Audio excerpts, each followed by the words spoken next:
Welcome to the WP Builds podcast, bringing you the latest news from the WordPress community.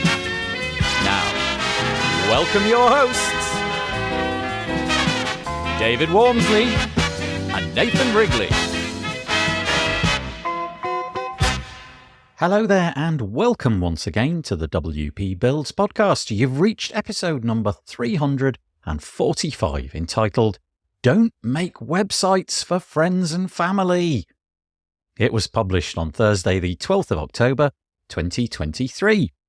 My name's Nathan Wrigley and in a few moments I'll be joined by my good friend David Wormsley so that we can have that chat. But first of all, a few bits of housekeeping. The first thing to mention is that if you are in the market for Black Friday deals in the WordPress space, we have a growing list of them organised at a very easy to remember URL. It's wpbuilds.com/black. That's wpbuilds.com/black. Head there and you will see the deals that we've got so far. There's a few on there, but over the days and weeks to come, we will be adding more.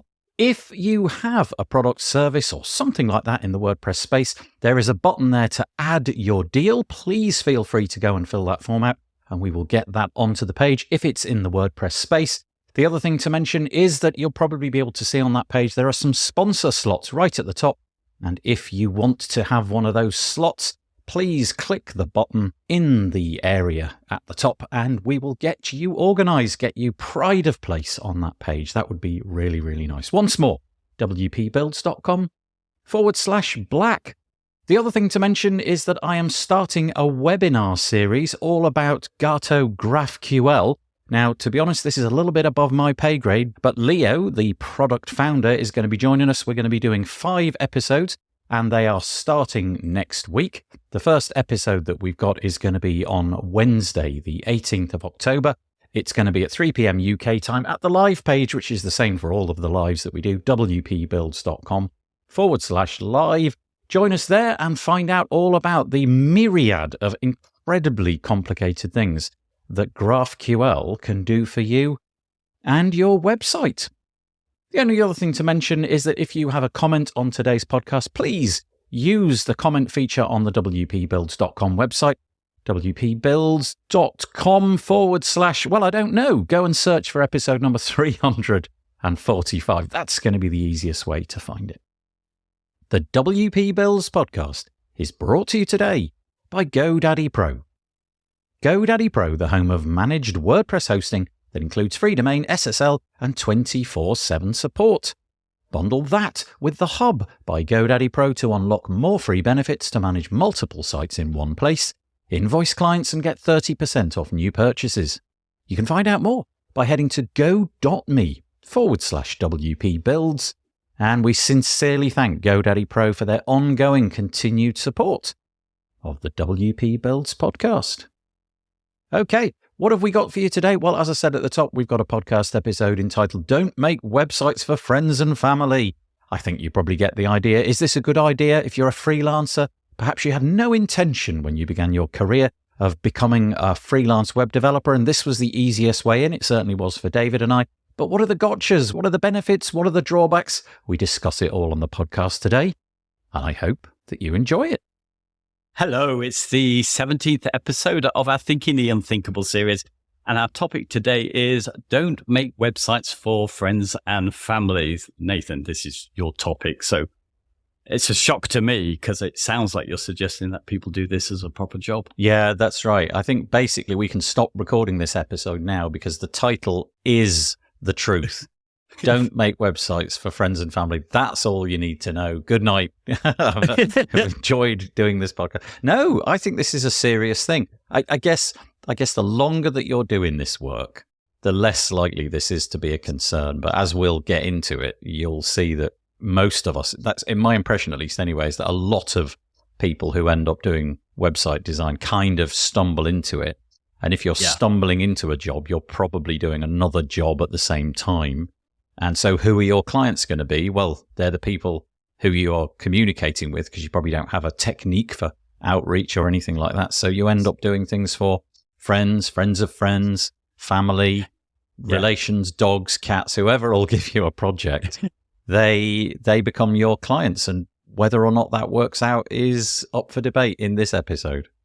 Yeah, exactly. And I honestly, I mean, I was saying that as if it's a proper job because after all these years, I still do feel like if they're not, it always started with friends and then family, and then it was friends of friends. And to some degree, because all of it comes through referrals, I still feel in some form or another, they all are friends of friends. And that's still how I'm working. And I think that probably speaks more about where I am professionally than it does about the industry. Yeah. But yeah, no, I find it interesting, but with all the different Facebook groups that I've been in, that you do see these very, very different ideas on this. Some people who say, no, friends and family are great. That's how I do. Most of my work's come from that. It's referrals that are a little bit like me. And then there is this whole other section who say, definitely not. They'll want you to discount them. They'll not take any notice of what you're saying or respect your professionalism. Right. Yeah. So it's a very clickbaity title. And obviously, there's no way I actually subscribe to the idea that you shouldn't work for friends or family, because honestly, it really depends, A, on you and your capacity to ride out any storms that may come your way. But also, it depends on those people and what their proclivities are for demanding more than you've offered, or, just pushing it because they know you're a friend and they can probably get away with asking you, oh, go on. And all of the things in the background, like they took your kids out last week to the swings, and so you kind of owe them a bit, and because you owe them a bit, you feel compelled to do the right thing and so on. So it's way more complicated. And honestly, this is the way it began for me. I definitely started out doing websites for, it was mainly friends of friends, to be honest. And I kind of did work with another guy a little tiny bit at the beginning, and he had some friends, so we did the work for them. And it was just the way in. What was good about it was that it gave me a focus for learning. So back in the day, it was tables, HTML, CSS was coming in, that kind of thing. And I really don't know if I would have been as quick to learn from a book. What I mean is, if I'd have had no project to complete and nobody telling me, look, I want this done by this particular date, and this is how I want it to be, and it has to have these features. I think learning CSS and HTML on some abstract project is highly likely, given my proclivity for going and sitting on the sofa and doing nothing, highly likely I would have just put the book down and said, I'll do a bit more tomorrow. Whereas having that, well, I don't really know what it was, but I felt compelled to finish the project because I'd said to somebody that I would. It made me learn more quickly. So there's definite upsides about learning and all of that, and figuring out what the job is. Yeah, you touched on something that's really key at the moment to me, because as you know, I've moved much more towards doing the hand coding with the HTML and CSS these days. And it feels a little bit like the early days with, now the clients, I kind of enjoy the work again, because if I had to learn what I'm trying to learn just on my own projects, I'll just probably put it aside. But because I have to learn it for them, I'm speeding up this new level of learning, which I think while I was with the page builder, I'd almost got into I'd sort of skipped that bit because I know how to put these sites together. So it was a bit more like this product I was completing at the end, where now the jobs are partly there to help me learn more new stuff. So, yeah. I guess it allows you the opportunity to learn in a slightly risk-free way as well. I just made the slightly spurious point that, maybe your friends and family will be willing to abuse your trust. And typically, I never really found that to be the case. Most true friends, and certainly the family that I have, would never dream of doing that. And so it was far more likely that the outcome of that would be that if you went back to them and said, look, I've done no work on it this week, I'm really sorry, my other things took over. My experience was that they would probably say, yeah, it's fine, don't worry about it. We realize that you're doing something for us more or less gratis. Don't worry about it. So yeah, there was that.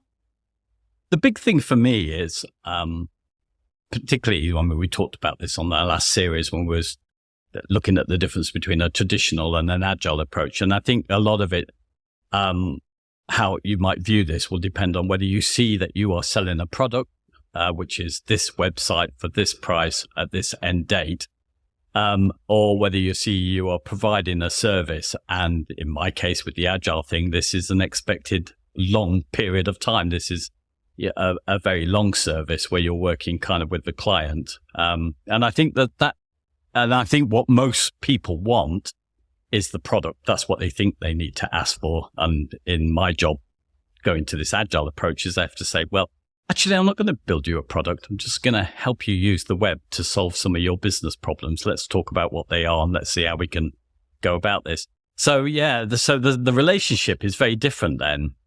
It's interesting that because at least with a project-based approach, let's say that you've got a friend who's asked you to do a website and you've kindly agreed to do it because you're just beginning and, you're trying to figure out what the industry is. And that's got a moment in time where it's finally done. And it may not be the best that you could ever have done, but there's a moment where you say, okay, great, we're done. Whereas for you, this ongoing relationship, you're doing some hours here and some hours there and whatever is needed gets attention. How does that work with the friends and family thing? Because surely at some point you've got to cut them loose and say, look, we've done, 20, 30, 40, whatever the number of hours now. This has got to move away from being a mates rates or pet project. You've got to start finding some finance for this now. Where do you, I know that you're probably not doing that anymore, but where would you have drawn that line?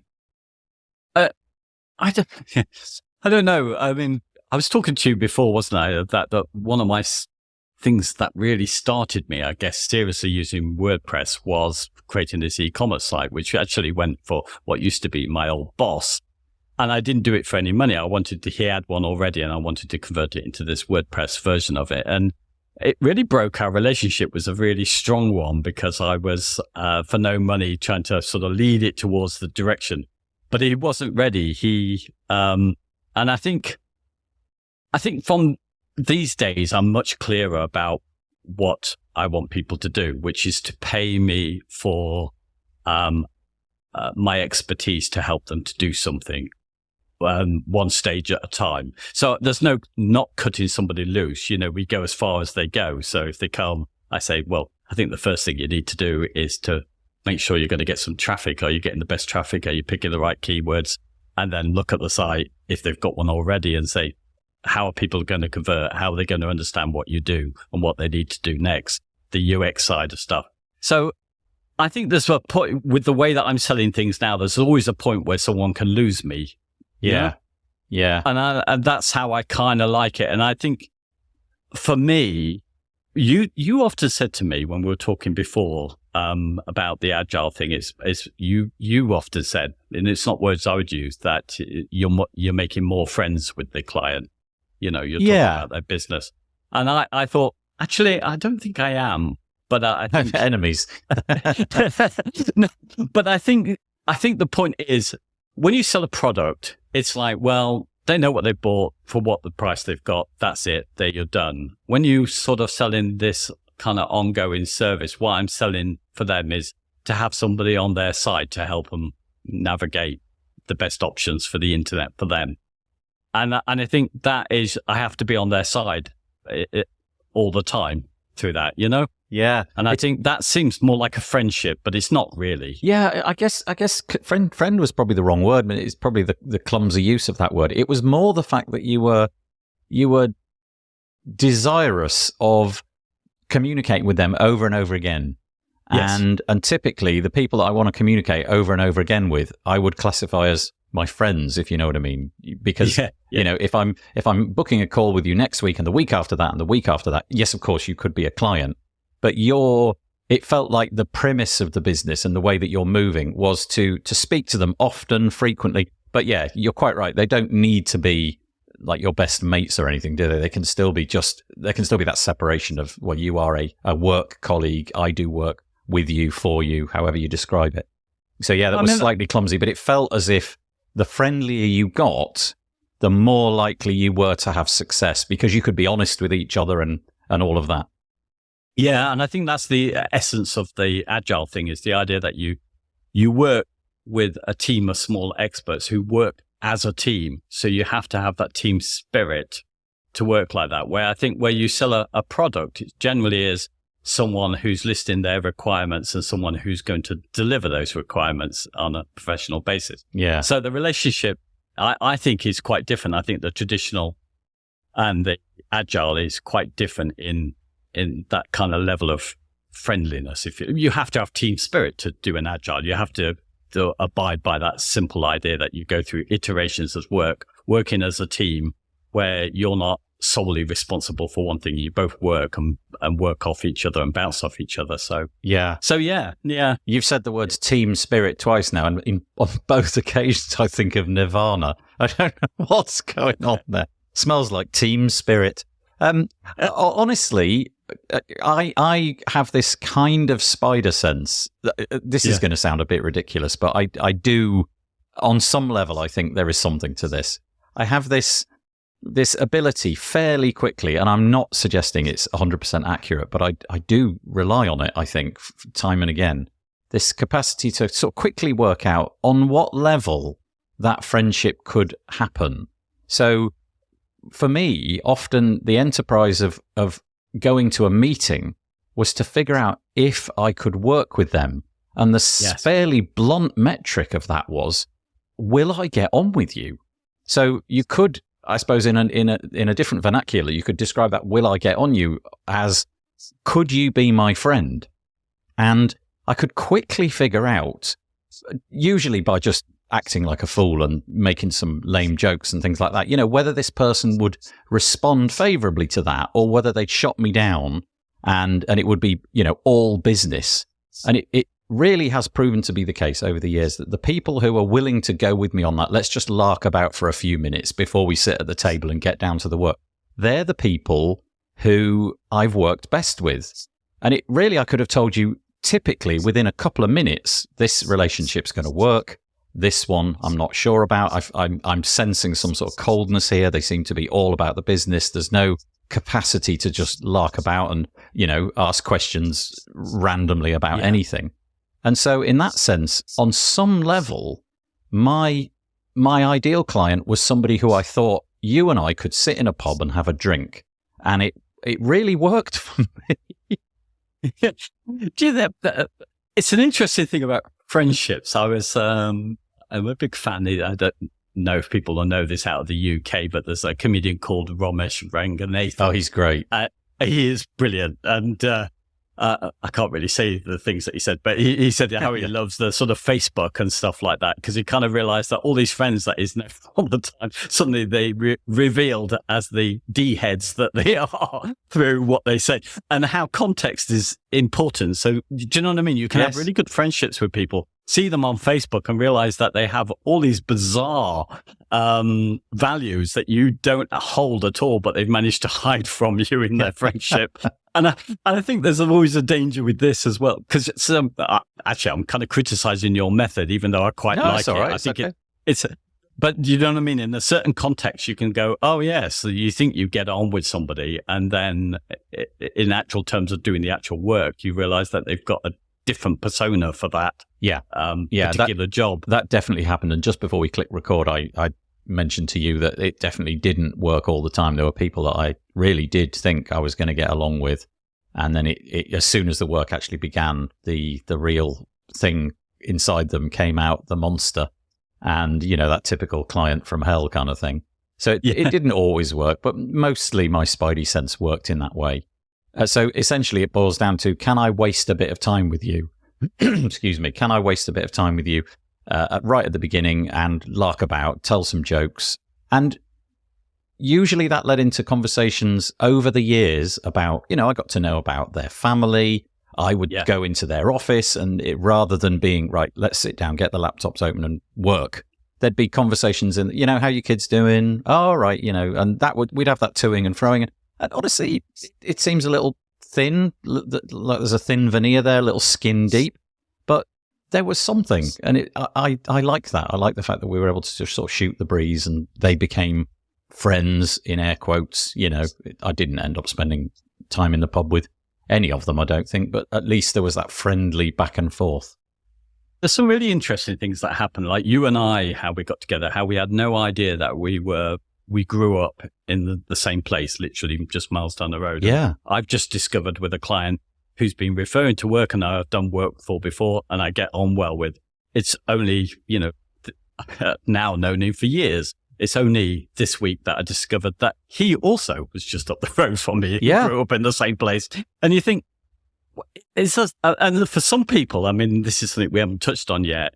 You haven't got that option, have you? You know, my old colleague, a lot of the work was coming from my old small town where basically everybody knows each other. If you're, you know, that essentially everybody is a friend of a friend, really. And I realized that she has to adjust accordingly. I mean, our business has to run in a way that seems to me a little bit less professional, because it has to be a little bit more, you know, how you doing, you know, talking about the kids and the family and stuff.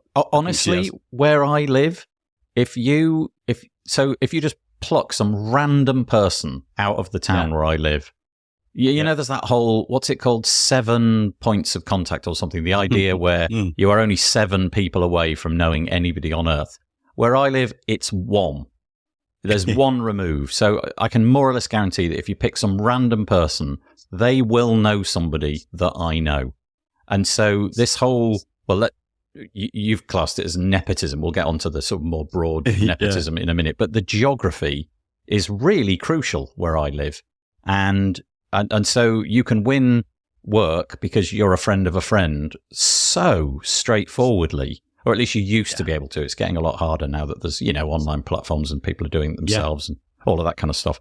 But it very much was the case that my phone would ring and it'd be, you know, Beryl said to phone you because you do websites. It's like, oh, great. Thanks, Beryl. Off we go. And that would happen loads. By the way, there is no Beryl. I just made her up. But it is interesting. That ties up. I mean, I'm out of most of those Facebook groups now, but every time I've seen a poll, which is talking to people who do what we do, they pretty much say 80+%. When people are new to it and they're asking, how do you get your business? Most of them end up saying 80+% of it is referrals. Right.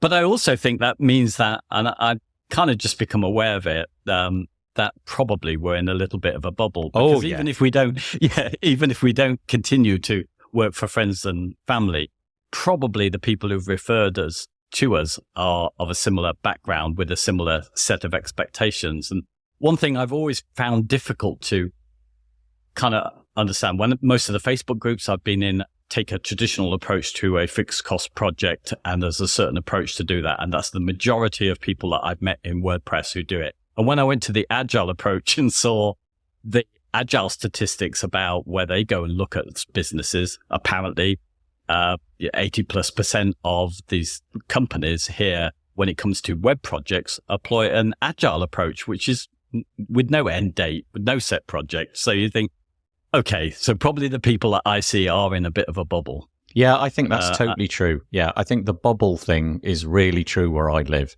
In that, you know, if you're on if you're in the bubble and it's working for you, that's great. But in my part of the world, sort of real life story, but removing the names to protect the innocent, as it were, that can so quickly collapse because quite a long time ago, a person started up a web development business where I live, and it just so happens that a family member was super connected. You know how you've got those people that are just in any town that are just super connected? You know, they may be on the council or they've just had years of experience. They grew up here. They're really gregarious and they know everybody. Well, that was the case. So this family member knew everybody and very, very quickly kind of scooped up all the new business. So a lot of the people that were doing web work where I live found it difficult because this company came into existence, and this the word is maven, really, isn't it? This hyper-connected person was able, through nepotism, to point them to this other person, and it was transformational where we live. So it quickly showed the how the bubble thing that you mentioned, how that can work in both ways. It can be very effective when it's working, but it can also be quickly upset, unless, of course, you are that maven, that person right at the top of that social pyramid. But just beware of that, really. If you are relying on word of mouth and, you know, people locally referring you, that apple cart can quickly be upturned. Yeah, exactly. And I think, and I can very much understand it from the client's perspective, because there are so many of us offering to build somebody a website. So if you've decided your business isn't already thinking agile and wants to hire in certain skills, but actually wants somebody to build an end product, when you're in that mode, you can't tell one end product from another as the client. It's just what it looks like or what and so then you tend to you look to trust, or just you want to slim it down in some way or another. So you go for location or a recommendation for someone you know. And that's, I think, how it works. So yeah, I can see how it's, really easily upended for someone if someone comes in well connected in an area. Yeah. But I suppose if you happen to be that person on the receiving end of the delightful nepotism, that's going to be great, isn't it? You're just inundated with work because either you are that person or somebody that you know is that person. And honestly, like I said, where I live, you're one removed from everybody. So it matters. I guess if you live in London or New York or something like that, it's far less likely to be important because there's probably just millions of people looking for work or jobs in the web space, looking for websites to be built. So it probably matters less. But in small town England, where I live, that is significant. I think, largely the agile thing for me, or wanting to move to it, was partly because I didn't know how to handle the relationships with clients, but also because it was a bit of isolating myself from the people who are selling websites as a product, if you like, because it's no contest for that. See, my main argument is that I'm with you to help you to do the best with your business online. I'm not here to sell you this end website, but of course that's what you're going to get, but we're going to work on it together. And I think it's a different proposition. So I try to get myself out that loop, but of course what goes with that is I have to, that's the difficult bit. I have to kind of prove that I'm bringing the skills, if you like, with it. So it's been a kind of lot of journeying, but I do realize that one of the difficulties now is because there are page builders about and almost anyone can set up and say, I can deliver you this end product. It's really what's going to happen in a lot of areas is that people are just going to go with the most approachable person who can deliver that and with no indication of whether what they're being delivered is good or bad. Yeah. It's interesting. When you and I both started, there wasn't really no web design industry. And so both of us just needed to do some work in order to understand what that work looked like so that you could figure out what your business would even be, what building a website looks like, how long does it typically take, what kind of things can you achieve, can you not achieve. I do wonder if that's going to be a requirement so much now, in the sense that I figure it's been packaged up into like university courses and things like that. So anybody that wants to do this can now go online, either join a university in real life or get some sort of online training where all of it is spelled out.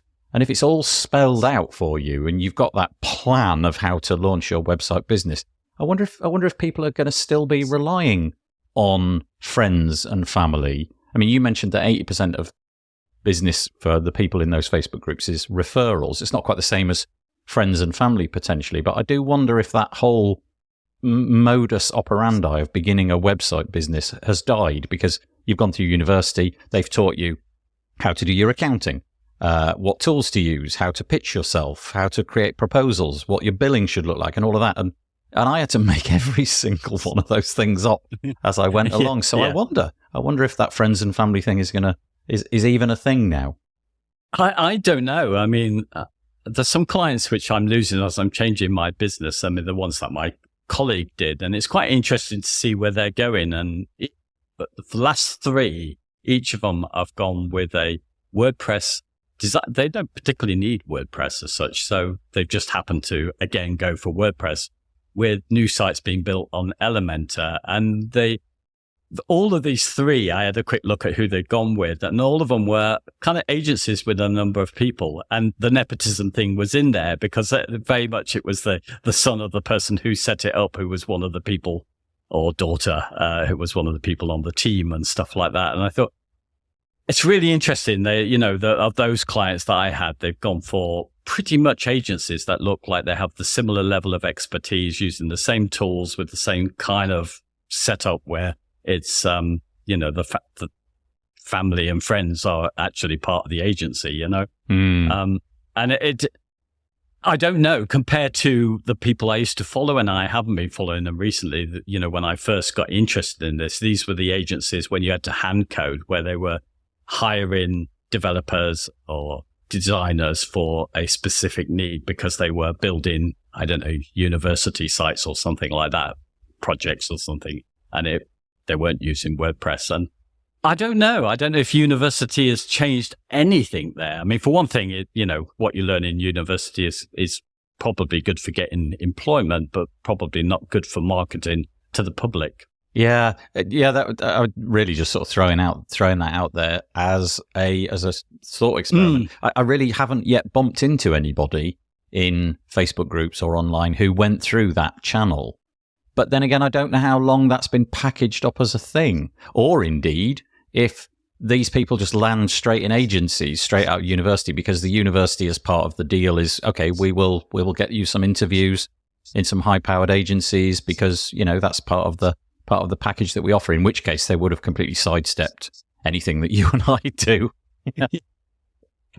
I know the university, I mean, we have met people who've specifically gone on courses for that, but there are people, I think Kyle is one of those people, Van Dusen, who went to university to do design. And, I mean, anybody following his kind of stuff, they'll see that he's literally learning day by day how to do the business of, CSS and things like that, And I think, when it comes to that, as we was talking in a couple of weeks ago about CSS and how much is changing, I don't know how university courses can prepare you to build a modern day website, because literally it's all changing within the 2 years or 3 years that you would be on a course for that. That's a really good point. Yeah, if you're doing physics, the university level physics, I'm not talking PhDs, like a bachelor's, that's not changing, is it? It's just the same curriculum year on year on year. There might be different ways of showing the materials, but how a ball, how it lands and how far it goes, given all of that is exactly the same. Whereas this, my goodness, you would literally be rewriting the curriculum on an annual basis, wouldn't you? I hadn't thought about that. No, I mean, I guess there's 2 points with this. I mean, more people, certainly for the UK, are going to universities devaluing the degree to an employer and perhaps to the public generally. But also, maybe there's an element where you could be going on courses for this, because at a university level, I guess that education is supposed to teach you how to learn for yourself and think for yourself. So maybe there is something of value, but I don't know. It's really interesting. But well, you were saying earlier about 80% of the people getting referrals as their main source of income. Is that statistic not revealing about, on some level, you've made friends with those people who are doing the referral? That's probably a bit of a stretch, but what I mean is you don't refer people who are not, that you don't have a good feeling about. You're not going to, if somebody comes to you and says, okay, I need a website built, do you know anybody? You're not going to refer somebody that you've disagreed with or argued with or fallen out with or felt ripped off by. So on some level, I guess the definition of friend here is up for question. Your actual real world friends are people that you go out with, go on holiday with, spend time with when you're not on the clock doing work. But maybe there's a different definition of friend here. It's just somebody that you communicate well with. You can be in the same room as them and more or less know that you're not going to fall out. You can have a disagreement about something and it doesn't fall into the category of conflict. You just disagree and work it out between you. So maybe that's what that is. And I feel that the more people you can do that with, the more likely you are to be long-term in this business, because as you said, referrals are everything. And so at least for me, part of the enterprise is making friendships with these people. And again, caveat emptor, whatever friend means, it might not be the going on holiday, spending your spare time with, but you've got to endeavor to at least be friendly with these people. Otherwise you're not going to be in work, because the 80% will go to the person that is. Yeah. I mean, it should go with, I think, with all work. If somebody's paying you to do something, you should be on their kind of side. And that just leads me on to this sort of boundary thing, because, I have friends or people that I quite like who have politically opposing ideas to the world, to me, but I like them for other elements, but that doesn't come into it. Do you think there are any boundaries for you in the type of work that you might be asked to do, even if you like the people? Well, it's interesting because when you, so we're looking at our show notes and we've got some comments based upon boundaries. I saw that question slightly differently, and I saw it as, would it be more likely that actual friends and actual family, would they be more likely to get away with pushing the boundaries with you because you just have that relationship with them? Yes. You know, it's harder to say no. Like, as an example, not that my mother would do it, but if my mother came to me and said, I need a website, A, I'm not saying no because she's my mom, but B, even if she became super unreasonable, I would feel some kind of compulsion to service that need. It'd be like, okay, I'd have the conversation. Look, mother, you don't need this, blah, blah, blah. But if she persisted, I would probably cave in quite quickly because it's my mom. My dad less so. No, I'm joking. But do you understand what I mean? So the same could be true of friends. You know, if they just keep phoning you up and say, oh, can we just do this little thing? You know, and then we'll go to the pub afterwards. It'll be great. Da, da, da. It's going to be really difficult to man those boundaries and enforce them, or at least that's what I think. Yeah, I do think that's I think most of the time, yeah. Honestly, if it was my mother and I said, I say, Mother, I love you, but I actually think for your project, I would recommend Nathan for you. Oh dear, I'd recommend her to my mother.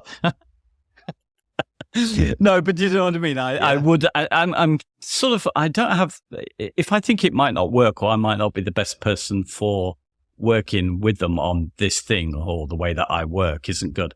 That I don't feel compromised with that. That would be. I suppose that's my boundary all of the time. I try and explain what I'm attempting to do, who I listen to, who I follow these days, which is fairly new to me. You know, the UX people I will take notice of about how we build sites, and I will take notice of the W3C for code standards and stuff like that. Things I kind of skipped over before. And they would be my sort of boundaries, if you like. Now, somebody new to me doesn't have to understand that, but they do need to understand how I work. And if they sign up to that, then I think that's easy. And that's all I need to set up. So I feel I can effectively, these people could turn into my friends where it goes beyond just what we need to do, but it would need to be good teamwork that I was working with. And my friends might not be the best people to do that teamwork with, you know? Yeah, I think it's really difficult to enforce the same boundaries with friends as it is for let's call them strangers, you know, people that you've just communicated with about the website project. You don't have any insight into their family. And so if they start to push those boundaries, you really don't have any bit of you know, that sort of devil or angel on the shoulder saying, give this some thought. You're just going to say, no, that's not the way our process works. You've signed the contract. Whereas it becomes much more muddy as soon as you throw friendships into it, because you are in effect, you know, you're jeopardizing the friendship by saying no. I mean, equally, you've probably got the intellect to know, actually, do you know what? They're taking the mickey. They are pushing our friendship here. But I find it very hard in those situations to, you know, it's a bit like when you're in let's say that you go out to a dinner party or something, and there's some person that you know, and they get a little bit drunk and they start speaking out of turn, whatever that may be. It could be politics. It could be some other hot button issue.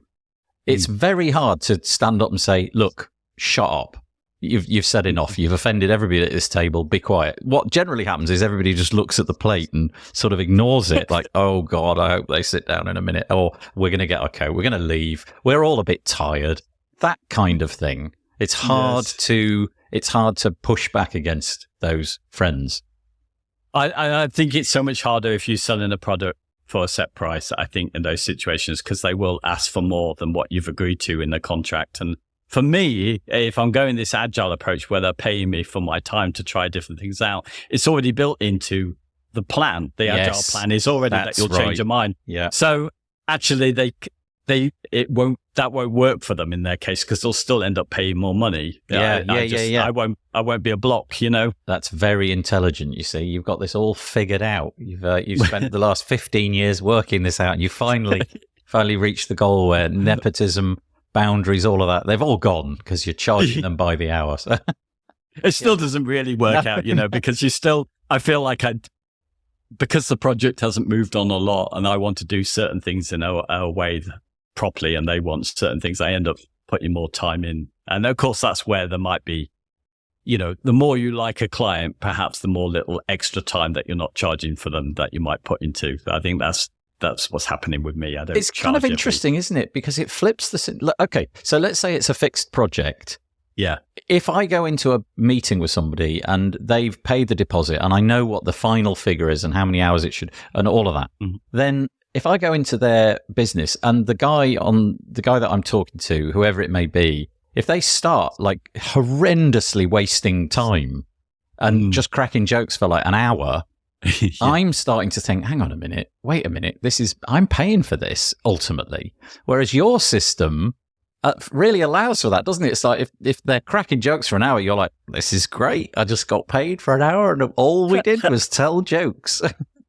Well, this is where my system does fail. And this is because what I do is I do take the little meeting, because usually I charge for one set of work and then I want a meeting before we do the next set of work, so we know that we're at, and that I do that, but I take that time out of what I'm charging for them, really. Right. And I sometimes wonder if they think that because if it's a friendly chat, which I think is still useful, it goes on for quite some time. And if it's just more, we need to get on with it, it's just short time. So I've needed to do that but it's a waste of my time, of course, You should add that as a line item in your invoice, just like 20th of September, 1 hour, jokes and wasting time, $80, whatever.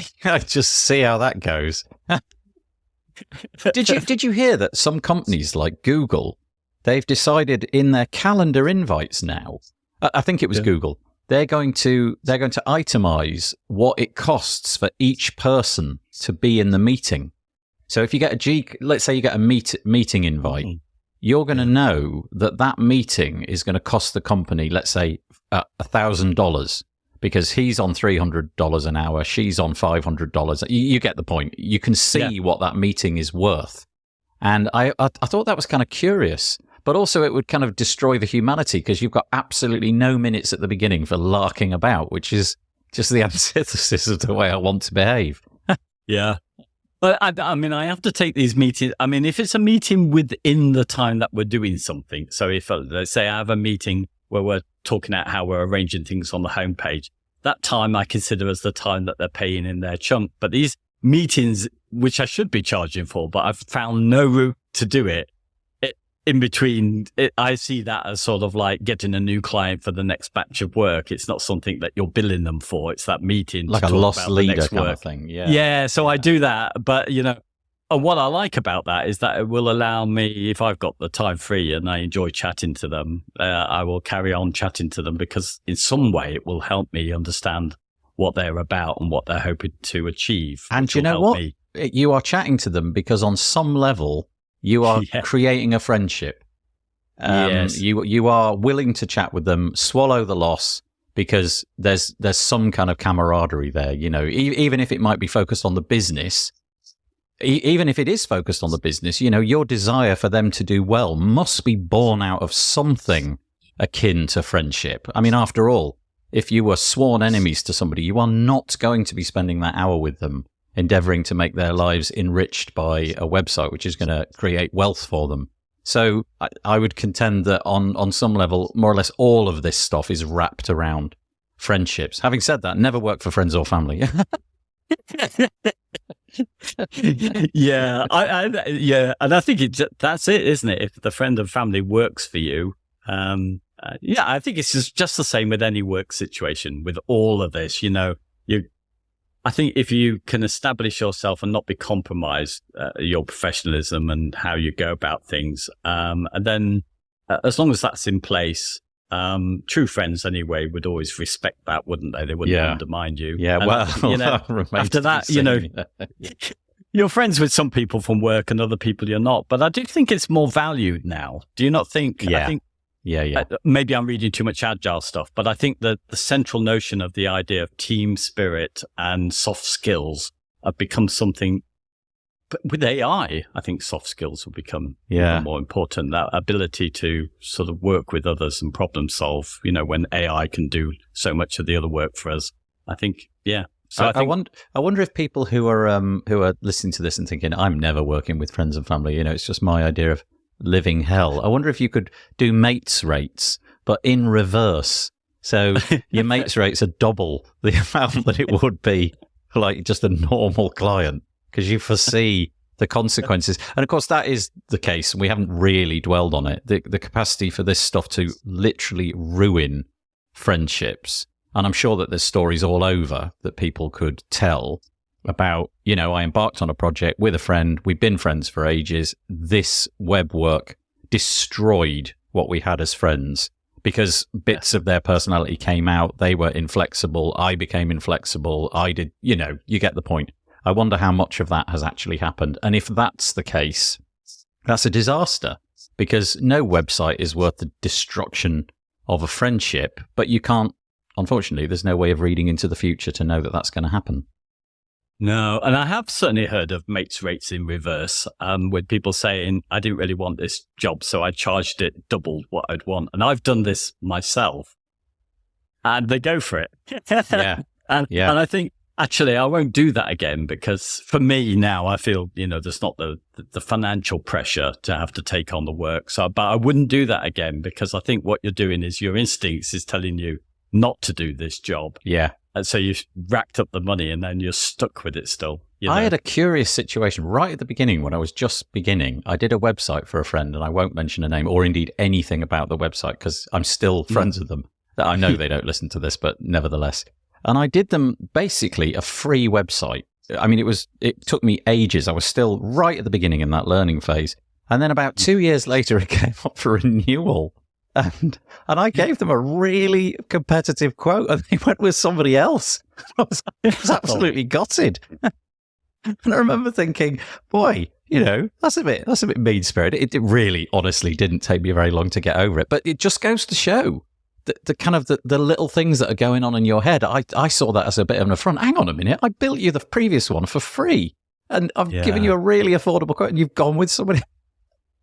It took me a little while, but I got there, and we're still very good friends, so it's fine.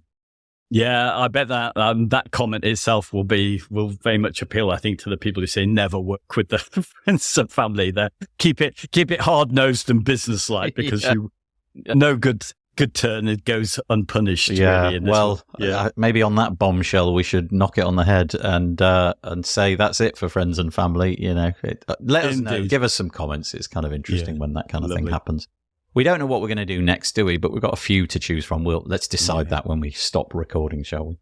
Okay, I'll say bye. I enjoyed this chat. Yeah, it was lovely. See you in a couple of weeks. Yeah, bye. Well, I hope that you enjoyed that. Always a pleasure chatting to David about these things. If you have any commentary about work that you've done for your friends or family, whether it's worked out, whether it's been a good idea, profitable, or a complete nightmare causing you headaches and possibly family ructions, head over to wpbuilds.com and search for episode number 345. And please leave us a comment there. We'd be most interested in your thoughts. The WP Builds podcast is brought to you today by GoDaddy Pro. GoDaddy Pro, the home of managed WordPress hosting that includes free domain, SSL, and 24/7 support. Bundle that with The Hub by GoDaddy Pro to unlock more free benefits to manage multiple sites in one place, invoice clients, and get 30% off new purchases. You can find out more by heading to go.me/WP Builds. And we really do thank GoDaddy Pro for their support of the WP Builds podcast. Right, we'll be back next week. As we had a chat with David this week, it'll be an interview episode with somebody in the WordPress space. Don't forget, we also do our This Week in WordPress show. That will be live, 2 p.m. UK time. It's every Monday. Come and give us some comments. We're always joined by some guests in the WordPress space, and it's jolly good fun when we get some nice comments. It's very lighthearted, and I really enjoy doing it. The other thing to mention is the Gato GraphQL webinar series, which I'm starting on the 18th of October. If you head to wpbuilds.com, there are some calendar links on the homepage where you can book it into your calendar so that you can join us live. You'll be able to find out all of the different things that it can do. Okay, that's all I've got for you this week. I really hope that you've enjoyed it.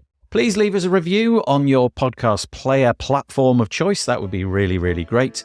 But that's it. I hope that you have a good week. Here comes some cheesy music. Bye for now.